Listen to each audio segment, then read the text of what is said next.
Let's bring in Marwan Bishara, Al Jazeera senior political analyst. Marwan, it's great to talk to you. When we last spoke yesterday, we had not yet got the full breadth of the U.S. reaction to these arrest warrants, right? So we continue to look at the fallout from this. And I want to read to you the statement of the U.S. President Joe Biden. It's extremely short, and it says, quote, "The ICC issuance of arrest warrants against Israeli leaders is dangerous, is outrageous. Let me be clear once again, whatever the ICC might imply, there is no equivalence, none, between Israel and Hamas." End quote, end of statement. I wanted your reaction to this. Yes, most American officials have talked about how outrageous the ruling is. And I would suggest that the more the Americans think of the ruling as outrageous, the more the rest of the world is going to think how important, how monumental, and how historic is the decision. In as far as moral equivalency, of course, there's a long history of American judgment about equivalency, moral equivalency. In this case, of course, they think Israel is a democracy defending itself, and hence it has the moral high ground when it comes to Hamas that they consider a terrorist organization. For the Palestinian and for much of the world, this is an occupation. Israel is defending its occupation. Hamas is defending its people. It's trying to free itself and its people from occupation. It's seeking justice, even if it's doing it in a way that the ICC considers to be war crimes. So while both parties might be committing war crimes in as far as the International Criminal Court, clearly the Palestinians are doing it to free themselves. The Israelis are doing it in order to enslave the Palestinians.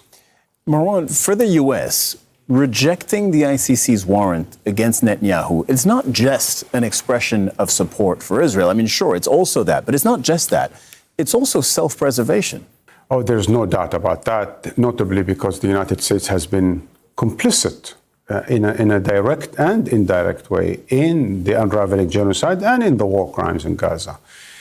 Complicit in the way that they armed Israel. This war wouldn't have been possible. These war crimes wouldn't have been carried out if it weren't for American weapons, if it weren't for American funds, billions upon billions of dollars, if it weren't for American diplomatic shield at the United Nations Security Council, allowing Israel to act with absolute impunity. Hence, the United States or the Biden administration is complicit. Now, because it's complicit, it's worried that the turn is going to come to those who aided and abetted the war crimes and genocide that unraveled in Gaza. But the Biden administration is particularly worried, I would say, even more about the ICC than the ICJ and its long-term investigation into genocide. It's because now we have immediate consequences, such as probably Netanyahu and Gallant won't be able to travel to most countries in the world. And the proceedings will probably or could go much faster.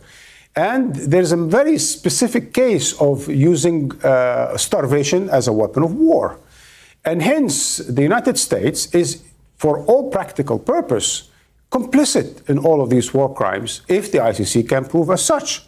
You know, just until recently, the United States was saying that there is no blockading of aid, that in fact, Israel should not be accused of any such thing. When the entire world, when independent journalists, international organizations, UN agencies have all been saying that the people in Gaza, or many of the people in Gaza, are starving and that Israel is blocking aid. It's not a question of Hamas looting the aid, because it doesn't make no sense for Hamas to loot the aid. In fact, a lot of new agents that Israel has been grooming in Gaza have been looting the aid in order to deflect that against Hamas and to claim that Hamas is harming the people in Gaza.